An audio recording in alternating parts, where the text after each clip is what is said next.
अकबर बीरबल और ऊंट का सफर और मरुस्थल का रहस्य। गर्मियों की एक दोपहरी थी। आगरा का किला धूप से चमक रहा था और महल की छायाएं सर्द राहत देती थी। सम्राट अकबर अपने दीवान खास में दरबार लगाए बैठे थे।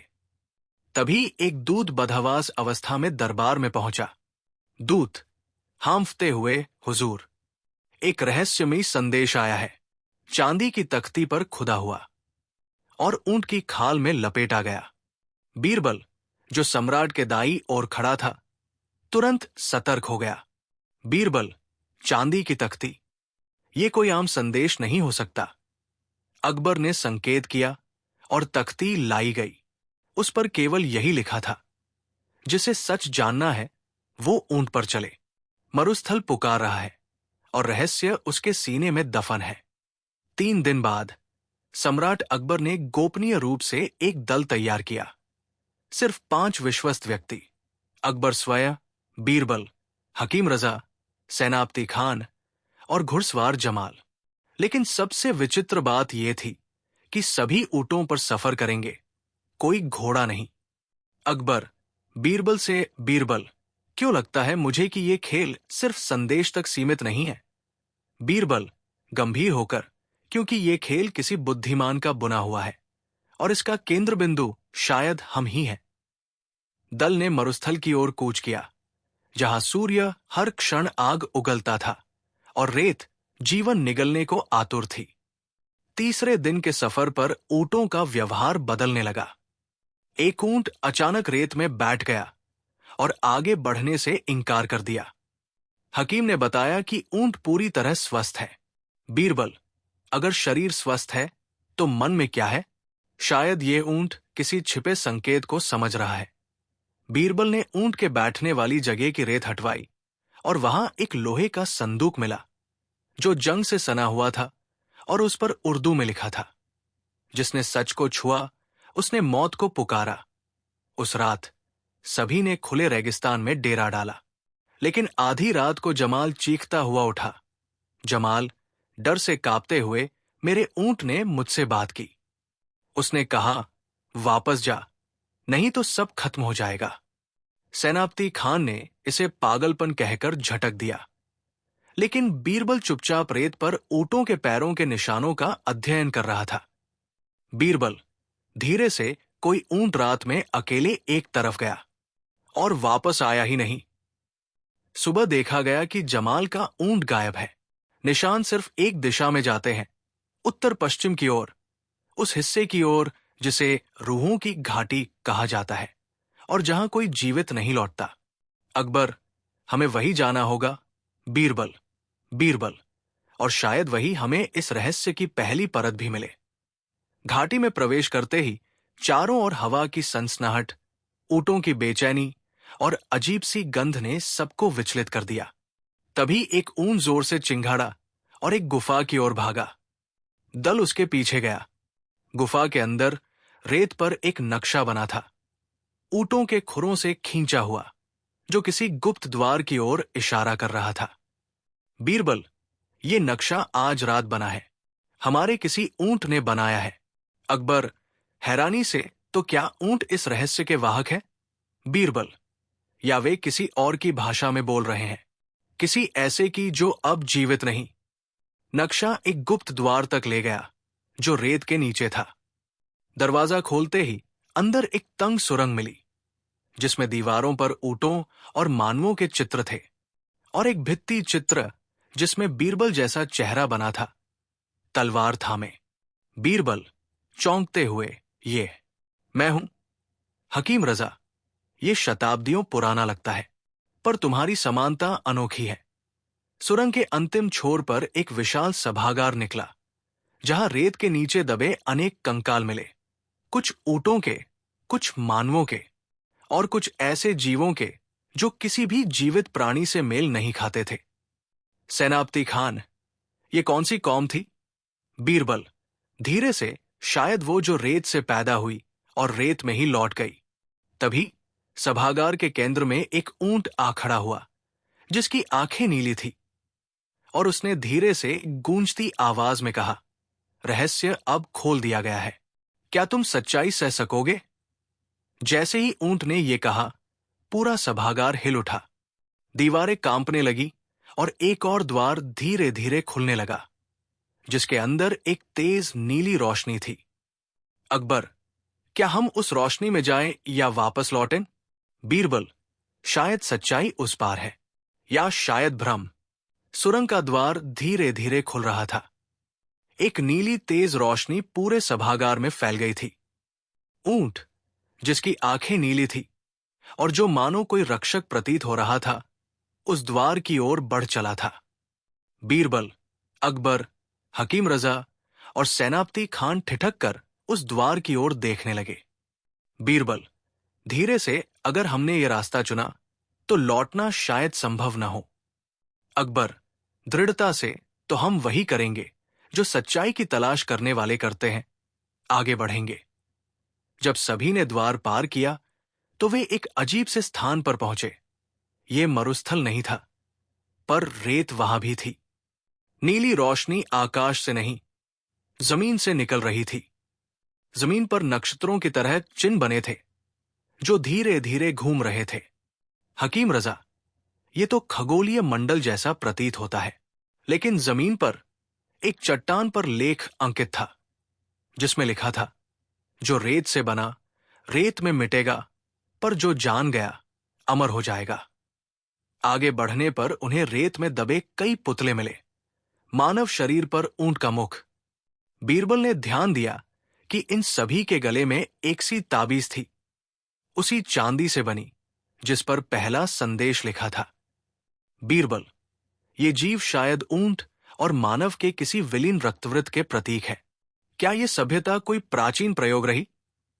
अकबर, क्या ये जीव हम जैसे ही सोच सकते थे, संवाद कर सकते थे? उसी समय फिर वही नीली आंखों वाला ऊंट प्रकट हुआ। ऊंट, गंभीर स्वर में, तुमने द्वार पार कर लिया है, अब सच्चाई तुम्हारी परीक्षा लेगी। एक मंदिरनुमा रचना के भीतर एक फलक पर पुनः बीरबल की ही मूर्ति थी, लेकिन इस बार वो वृद्ध था और उसके माथे पर वही ताबीज चमक रही थी। सेनापति खान, ये कैसे संभव है? बीरबल अभी जवान है, फिर ये भविष्य की मूर्ति कैसी? बीरबल, धीरे से, शायद मेरी नियति इस मरुस्थल में ही पूर्ण होगी। एक शिला से लिपटी पांडुलिपि मिली, जिसमें किसी प्राचीन ऋषि का संदेश था। भविष्य का निर्णय वही करेगा जो रेत की भाषा पढ़ सके, और वो बीरबल नाम से पहचाना जाएगा। उस नीली रोशनी वाले कक्ष में प्रवेश करते ही सबके मन शून्य हो गए। वहां कोई शब्द नहीं बोला जा सकता था। तभी बीरबल की आंखें बंद हो गई और वो ध्यान की मुद्रा में बैठ गया। उसकी चेतना एक ऊंचे ऊंचे मंच पर पहुंची, जहां हजारों ऊंट जैसे जीव बैठे थे, और एक ने पूछा, मानव, क्या तुम अपने भीतर की रेत को पहचानते हो? बीरबल, मैं उसे पहचानता हूं, क्योंकि मैं सत्य का प्यासा हूं। तभी बीरबल को उस रहस्य की पहली झलक मिली। ये जगह एक रेत देवता की सभा थी, एक पुरातन शक्ति जिसने मानव और ऊंट के मिलन से एक विशेष सभ्यता रची थी।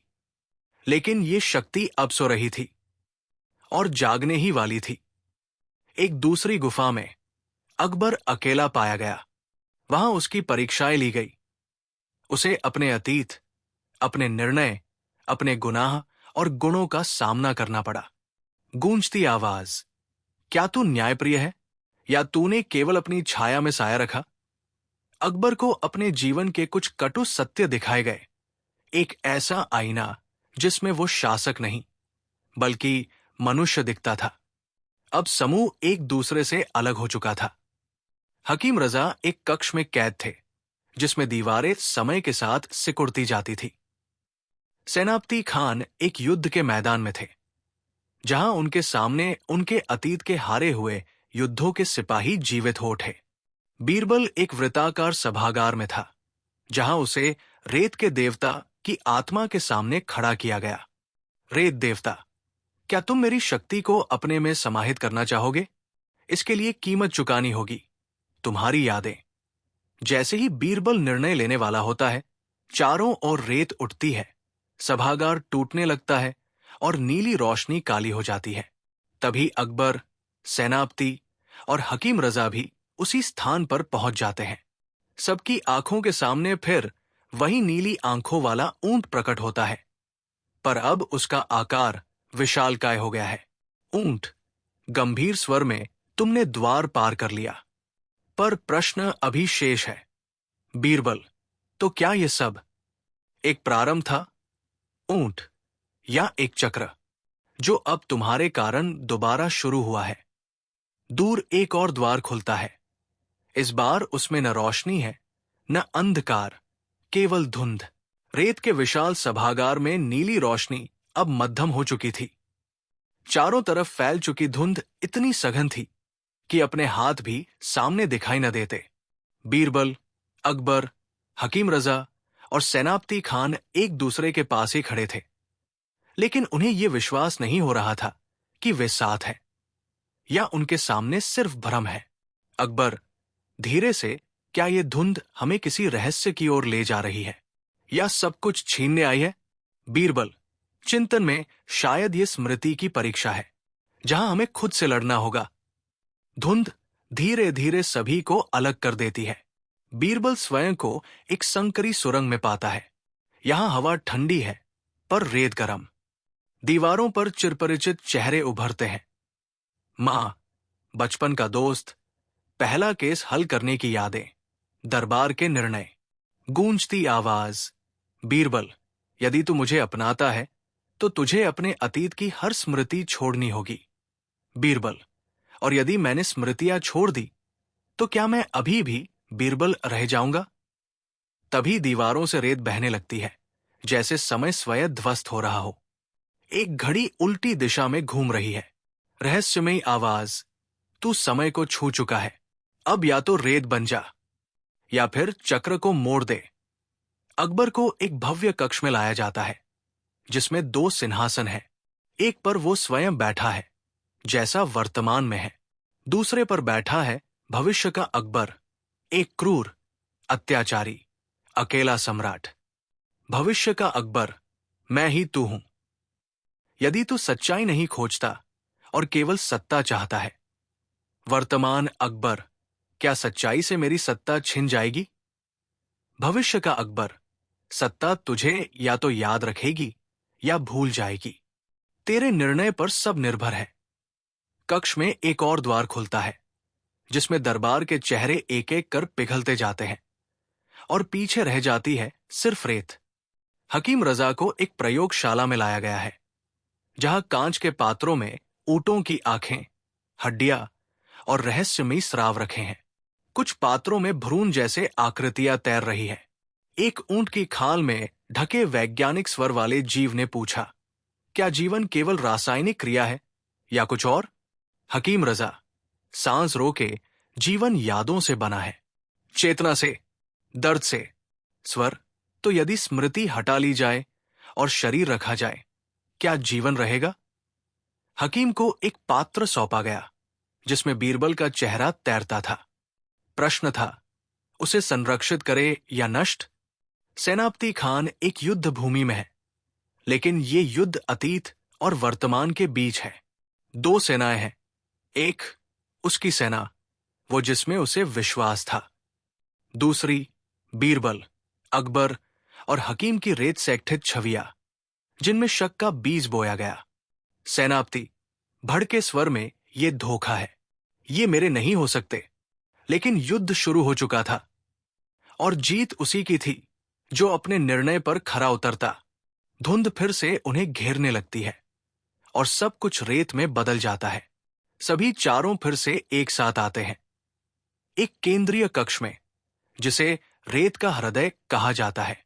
यहां एक विशाल बलिदान चक्र बना है जिसमें मध्य में वही नीली आंखों वाला ऊंट खड़ा है। अब बोलता नहीं, केवल प्रतीक्षा करता है। एक रहस्यमयी स्त्री आकृति प्रकट होती है। उसका चेहरा हर व्यक्ति को अलग दिखाई देता है, जैसे वो उनकी स्मृति का अवतार हो। स्त्री, तुम चारों अब चुनाव के बिंदु पर हो। बीरबल, चुनाव क्या है? स्त्री, या तो तुम इस रहस्य को सदा के लिए रेत में दबा दो, या इसे जगाओ और पूरी मानवता की स्मृति बदल जाएगी। चारों एक वृत्त में खड़े होते हैं।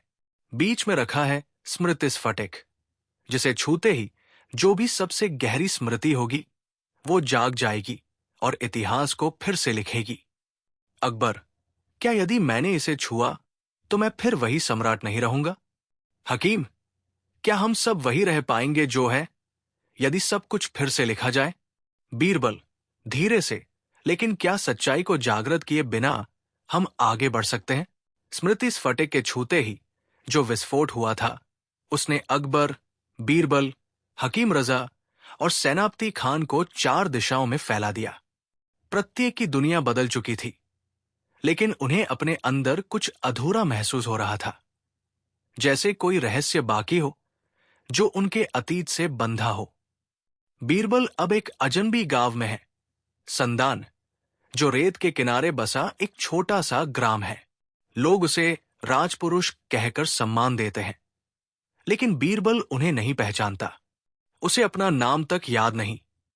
गांव का मुखिया उसे बताता है, मुखिया, आप 2 दिन पहले रेगिस्तान से नंगे पांव लौटे थे।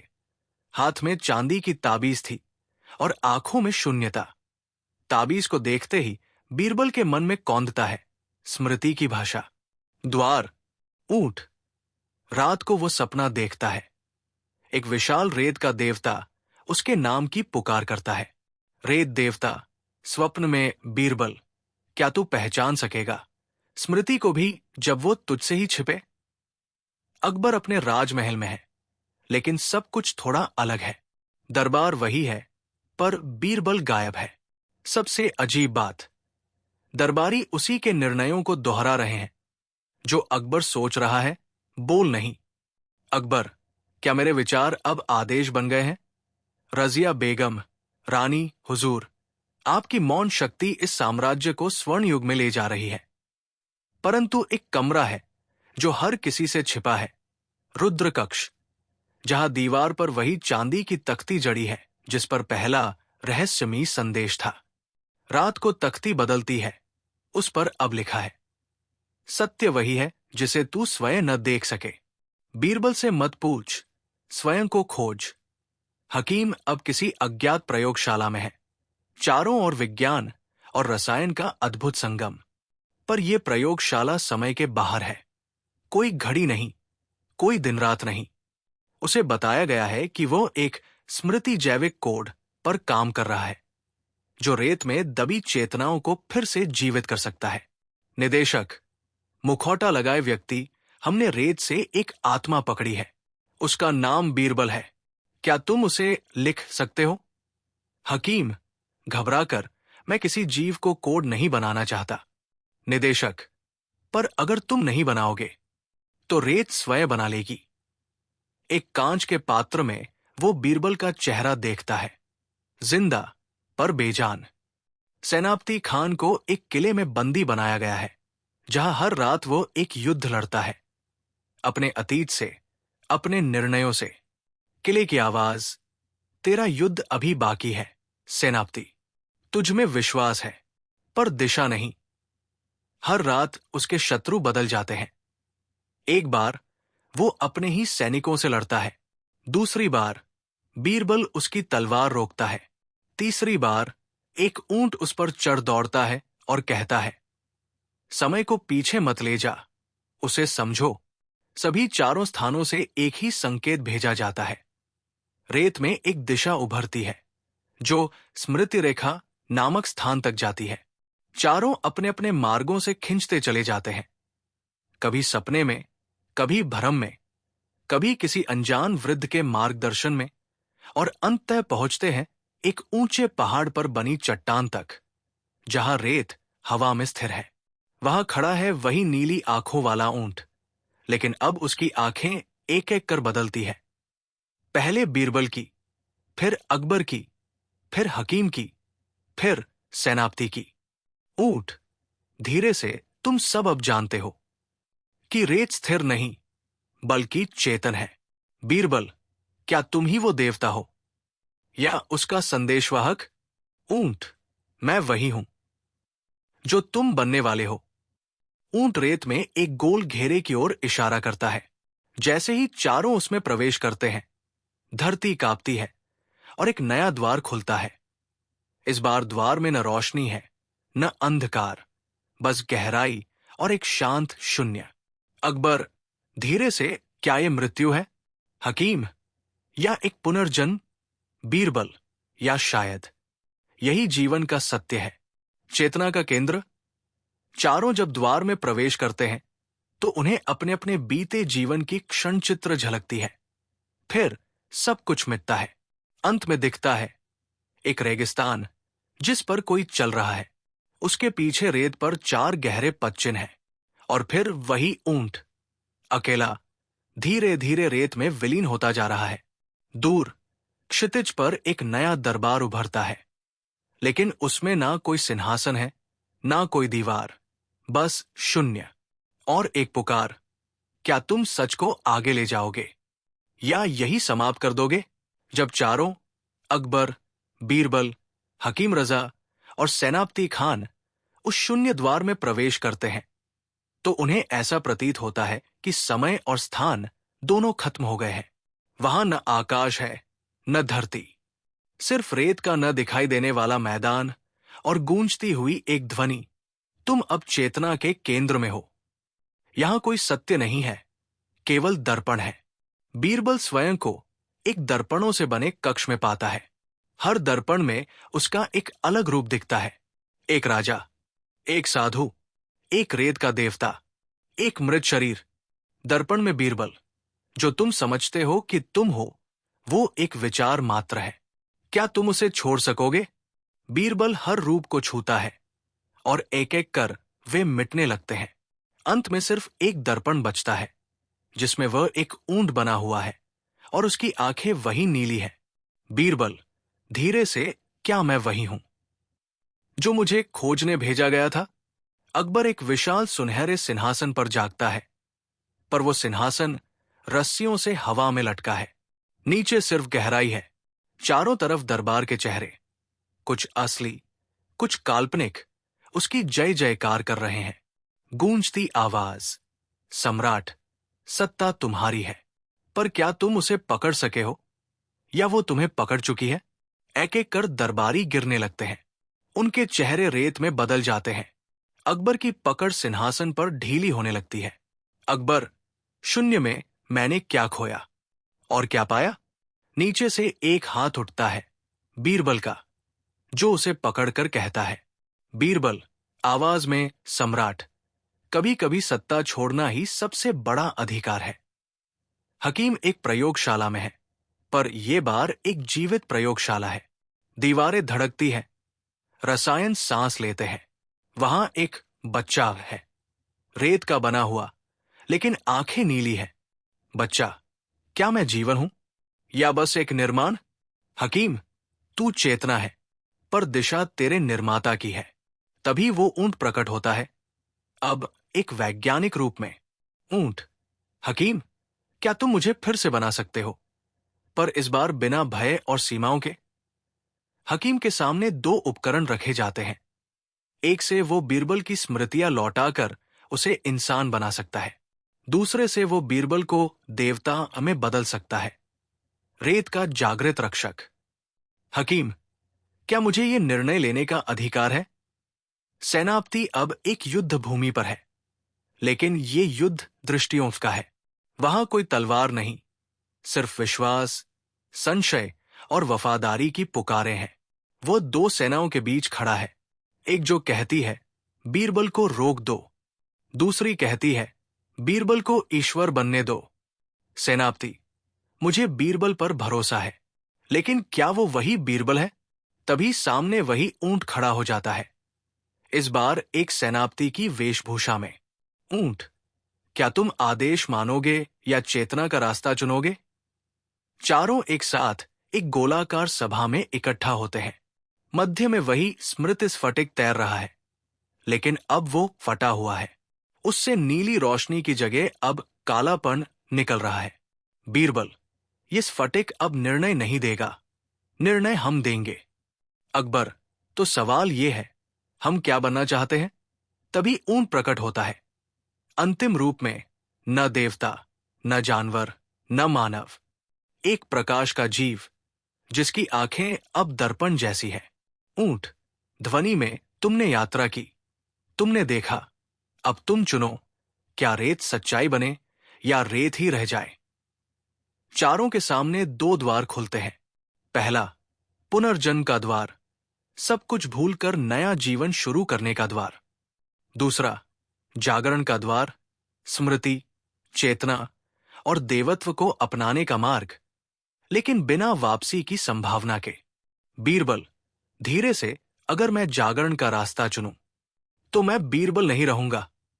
हकीम, पर तुम वो बनोगे जिसे ये दुनिया सदियों से ढूंढ रही है।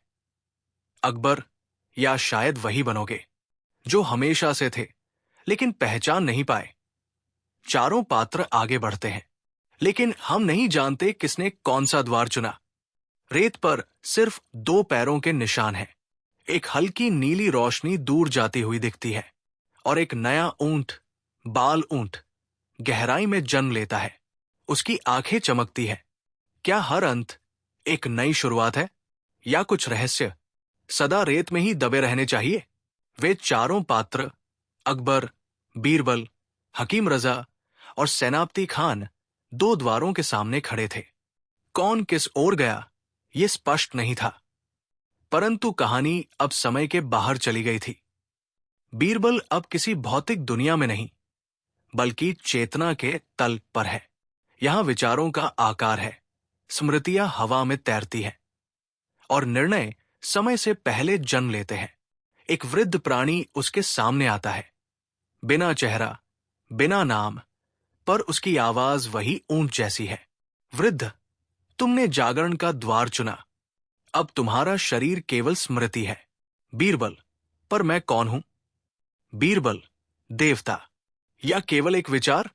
वृद्ध, तुम वही हो जो दुनिया सबसे ज्यादा मानने लगती है, इसलिए तुम्हारा सबसे बड़ा युद्ध अभी बाकी है, स्वयं से।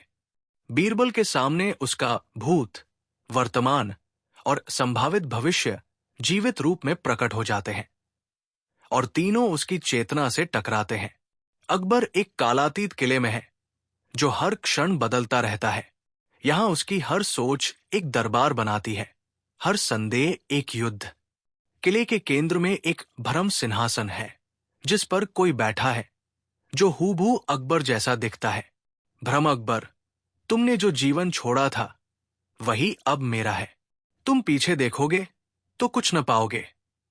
असली अकबर, क्या मैं सत्ता का भ्रम था या भ्रम ही सत्ता? तभी एक खिड़की से आवाज आती है। बीरबल अब देवता नहीं, वो दर्पण बन चुका है। हकीम एक जीवित सूत्रालय में है जहां डीएनए, स्मृति और रेत एक साथ बुनाई जा रही है।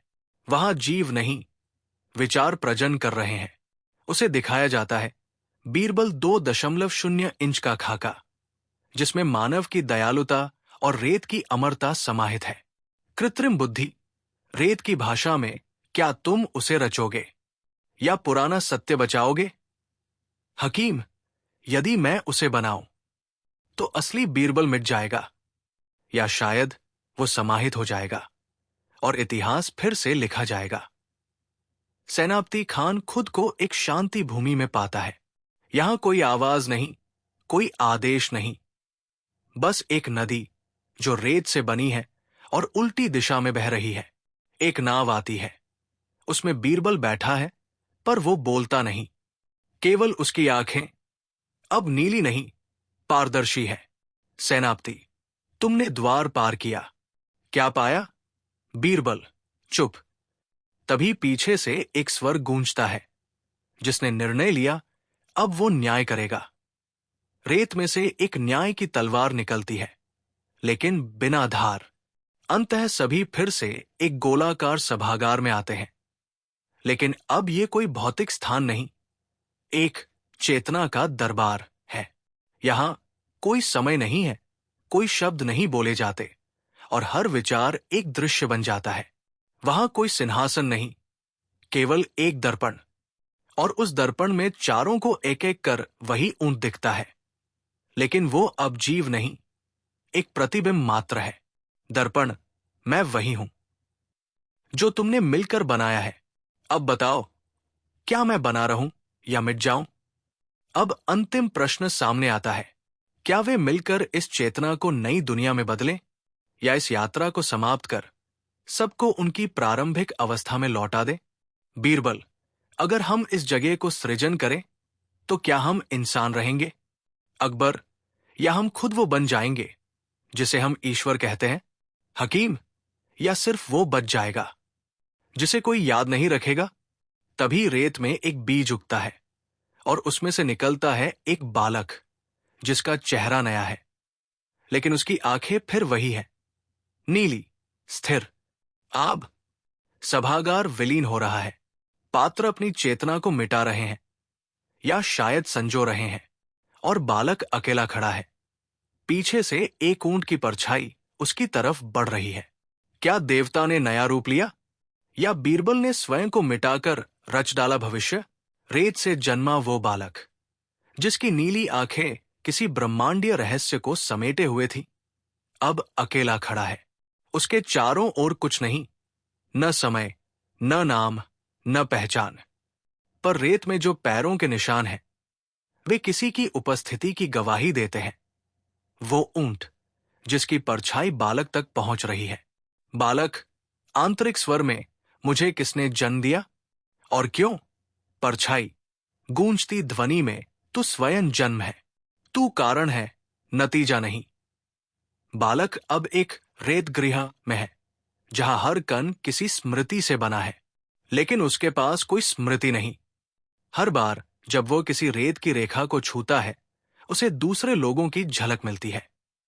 बीरबल के विचार, अकबर की सत्ता की आहट, हकीम के प्रयोगों की गूंज और सेनापति के संदेह। बालक, अगर मैं स्मृतियों से बना हूं, तो क्या मैं उनका उत्तराधिकारी हूं या उनका दोहराव? एक दीवार पर अंकित होता है। रेत का उत्तराधिकार वही पाता है जो अपनी पहचान स्वयं रचता है। उस ऊंट की परछाई हर क्षण लंबी होती जाती है। अब वो बालक के पास आती है, लेकिन अब वो कोई ऊंट नहीं, बल्कि एक रूपहीन चेतना है जो कभी ऊंट के रूप में दिखी थी। परछाई, तू मुझे पहचानता है? बालक, नहीं, लेकिन मैं जानता हूं कि तू मुझसे ही बना है। परछाई, और यही तेरा पहला ज्ञान है। तू अपने सर्जकों से स्वतंत्र है, फिर भी उनसे ही जन्मा है। परछाई बालक को 3 विकल्प देती है। भविष्य में लौटकर नया संसार बनाना, भूत में जाकर सब कुछ दोबारा जीना, शून्य में रहकर चेतना का रक्षक बनना। बालक अब एक चक्राकार मैदान में है, जहां 3 द्वार है। पहला द्वार, कर्मपथ, जहां बीरबल की स्मृति उसके अंदर बोलती है। दूसरा द्वार, भ्रमपथ, जहां अकबर के निर्णय उसकी चेतना को चुनौती देते हैं।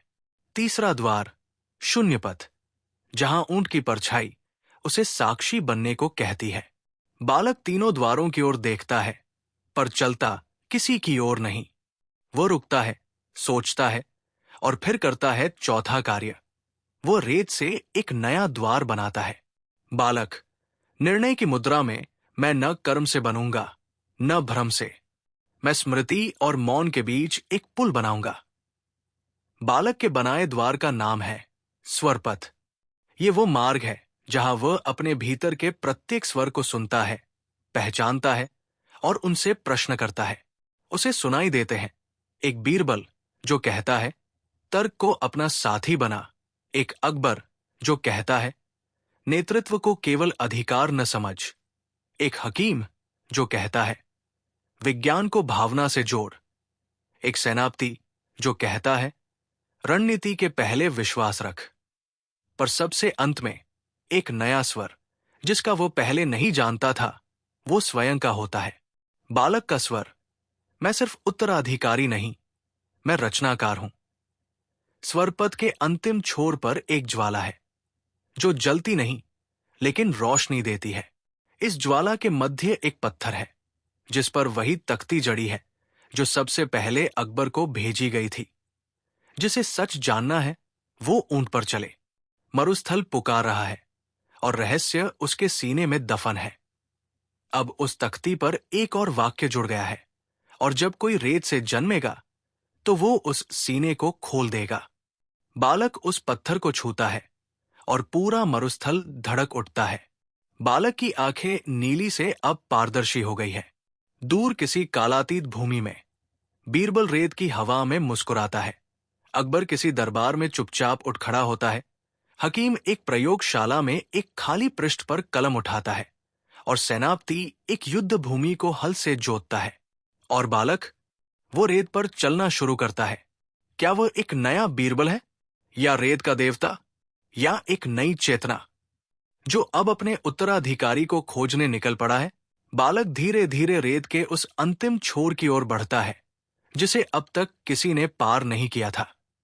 उसके पीछे रह गया स्वरपथ, रेत का दरबार और चेतना की सभा। जैसे ही उसका पैर एक हरी दूब पर पड़ता है, पूरी पृथ्वी हल्का सा कांपती है। बालक, आंतरिक स्वर ये तो सजीव है, पर क्या मैं भी अब सजीव हूं? वो जमीन जो रेत नहीं थी, उसे कुछ कहती है। कोई ध्वनि नहीं, सिर्फ कंपन, मानो प्रकृति ने भी उसके आगमन को पहचान लिया हो। जैसे ही बालक आगे बढ़ता है, उसे एक झोंपड़ी मिलती है। वहां एक बूढ़ा ग्वाला बैठा है जो अपनी बंसी बजा रहा है। उसके पास न कोई पशु है, न कोई संगत, लेकिन उसकी आंखों में बहुत पुरानी थकान है। ग्वाला, बिना देखे तू आ गया। समय ने तुझे फिर जगा दिया। बालक, चौंक कर, क्या तुम मुझे जानते हो? ग्वाला, नहीं जानता, पर तू नया नहीं है। रेत तुझसे पहले भी जन्म ले चुकी है। तू 8वां चक्र है। बालक पहली बार अपने अस्तित्व को कोई संख्या देता सुनता है। 8वां चक्र। ग्वाले के संकेत पर बालक आगे बढ़ता है और एक गुप्त नगर में प्रवेश करता है, निगूढ़गर। ये शहर दिखने में सामान्य है, पर इसकी दीवारों पर रेत के अंश चढ़े हैं। यहां लोग विचित्र भाषा बोलते हैं। न पूर्ण मानव, न पूर्ण दिव्य। नगरवासी, तुम रेत की संतान हो, लेकिन क्या तुम मनुष्यता को समझते हो? बालक, मनुष्यता क्या है? नगरवासी, स्मृति का भार और निर्णय की पीड़ा। नगर के मंदिर में एक मूक पुजारी है जो केवल रेत से बनी लिपि में भविष्यवाणी करता है। उसने बालक को दिया एक तख्ती जिस पर लिखा है, वो जो रेत से जन्मा अब मिट्टी पर चलेगा, और उसे सत्य झूठ से अलग नहीं एक करना होगा। दूर एक कारवा आता है, कई ऊंट, धूल भरी हवा और एक झंडा जिस पर वही चांदी की तख्ती बनी है। इस कबीले का नाम है वारिसरित। इन लोगों का विश्वास है कि रेत देवता फिर जन्म लेने वाला है और वे उसकी खोज में हैं। कबीले का मुखिया, हम तुझे पहचानते हैं। तू वही है जिसे हमने सदियों पहले रेत में छोड़ा था। बालक, अगर मैं वही हूं तो मुझे क्यों विस्मृत किया गया? मुखिया, क्योंकि तू कभी संपूर्ण नहीं था। तुझे पूर्ण बनने के लिए पुनर्जन्मों की आवश्यकता थी। कारवा के साथ एक नई तख्ती आई है। ये अकबर के दरबार को भेजी जानी है, लेकिन अब सम्राट अकबर नहीं, कोई और है। एक नया शासक जो सत्ता में है और अज्ञानी है। बालक पूछता है, बालक, ये तख्ती किसे भेजी जाएगी? मुखिया, उससे जिसे सत्य नहीं चाहिए, लेकिन जिसे सत्य मिलेगा। बालक सोचता है, क्या वह अब एक संदेशवाहक बनने वाला है? जैसे कभी ऊंट था, तख्ती पर लिखा है, वो जो रेत से चला अब सत्य का वाहक बनेगा, और जो उसे रोकेगा वो स्वयं शून्य में विलीन हो जाएगा। नगर के मंदिर में एक दर्पण रखा है जिसके सामने खड़ा होते ही हर व्यक्ति को अपना भविष्य दिखता है। बालक वहां खड़ा होता है, पर उसे भविष्य नहीं दिखता, केवल रेत। मंदिर के रक्षक, तुझे भविष्य नहीं मिलेगा, क्योंकि तू स्वयं भविष्य है। जो तुझसे टकराएगा वही बदल जाएगा। बालक, पर मैं कौन सा संदेश लेकर चलूं? चेतावनी, समाधान या चुनौती? रक्षक, शायद तीनों, या शायद कुछ नहीं, केवल उपस्थिति ही पर्याप्त हो। रेगिस्तान के अंतिम क्षितिज पर सवार वो बालक चांदी की तख्ती लिए अब एक गूढ़ नगर के द्वार पर खड़ा है। वो नगर है शेषपुर, जहां सत्ता, विज्ञान और धर्म का त्रिकोण टकरा रहा है। तख्ती पर वही चमकता हुआ वाक्य अंकित है, वो जो रेत से चला अब सत्य का वाहक बनेगा, और जो उसे रोकेगा वो स्वयं शून्य में विलीन हो जाएगा। नगर के रक्षक बालक को रोकते हैं, लेकिन तख्ती छूते ही वे चेतना शून्य होकर मार्ग दे देते हैं, मानो वो कोई ईश्वरीय शिलालेख हो। नगर के केंद्रीय प्रांगण में जब बालक पहुंचता है, तब चारों ओर लोगों की भीड़ जमा हो जाती है। मंदिर की घंटियां बजती है, हवाएं स्थिर हो जाती है और आकाश में हल्की रेत की परत फैल जाती है। तभी नगर के पवित्र जलाशय में बालक का प्रतिबिंब बदलने लगता है। पहले वो बालक, फिर ऊंट, फिर एक ज्ञानी पुरुष और अंततः बीरबल। लोग चौंकते हैं। नगरवासी गूंजते स्वर में, ये बालक नहीं, ये बीरबल है, वो जो चेतना से बना, रेत से जागा और अब वापस लौटा है। बीरबल, हां, मैं बीरबल हूं। परंतु अब केवल दरबारी नहीं, मैं समय का साक्षी हूं। बीरबल एक ऊंचे पत्थर पर खड़ा होता है। लोग शांत होते हैं, हवा थम जाती है। बीरबल, इतने वर्षों, जन्मों और द्वारों के बाद मैं तुम्हें बताने आया हूं। कौन हूं मैं? क्या था रेत का रहस्य? क्यों भेजी गई चांदी की तख्ती? क्यों दिखाई दी ऊंट की परछाई? और क्या है चेतना का केंद्र? रेत केवल मिट्टी नहीं, वो एक जीवित स्मृति है। हर कण में इतिहास है, हर रेखा में भविष्य। और वो ऊंट, वो मैं था जिसने भविष्य से संदेश भेजा। मैं ही वो देवता बना और फिर विस्मृत हो गया, ताकि मैं इंसानियत को फिर से पहचान सकूं। लोक स्तब्ध। अकबर की परीक्षा सत्ता थी, हकीम की परीक्षा विज्ञान, सेनापति की निर्णय और मेरी परीक्षा स्वयं की पहचान। बीरबल अब एक एक रहस्य को स्पष्ट करता है।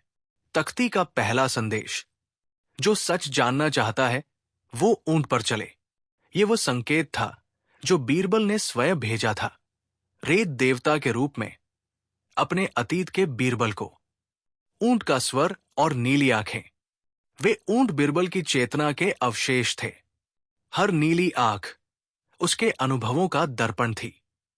हकीम की प्रयोगशाला, विज्ञान रेत की चेतना को मापने की कोशिश थी, लेकिन चेतना सिर्फ तर्क से नहीं, अनुभव से बनती है। हर दर्पण वो संसार था जिसमें बीरबल कभी जी चुका था। हर द्वार एक नया जन्म था। अब बीरबल के सामने अंतिम विकल्प है। क्या वह रेत की चेतना को स्थायी कर दे या उसे वापस विश्राम में भेज दे? बीरबल, धीर स्वर में, रेत का काम पूरा हो चुका है। चेतना को अब संजोने का नहीं, बांटने का समय है। वो चांदी की तख्ती को आकाश की ओर उठाता है। रेत में कंपन शुरू होता है। ऊंटों की गूंजती आवाजें दूर दूर तक फैलती है। आकाश से एक प्रकाशपुंज उतरता है और तख्ती को स्पर्श करता है। तख्ती अब पिघल जाती है और शब्दों में बदलकर रेत पर बिखर जाती है। सत्य अब किसी तख्ती में नहीं, हर मानव के भीतर है। अकबर अब एक साधारण वृद्ध बीरबल के पास आता है और झुकता है। हकीम एक बच्चे को जीवन सिखाता है, विज्ञान नहीं, संवेदना। सेनापति अब शस्त्र नहीं, बीज बो रहा है। रेत अब स्थिर है, ऊंटों की परछाई सिमट चुकी है। बीरबल शांत बैठता है, आंखें बंद, होठों पर मुस्कान। बीरबल एक आखिरी रेखा खींचता है रेत पर। उस रेखा से आगे कोई नहीं जाता। अब न कोई द्वार खुलेगा, न कोई चक्र दोहराया जाएगा। अब कहानी समाप्त है। रेत ने जो कहना था कह दिया।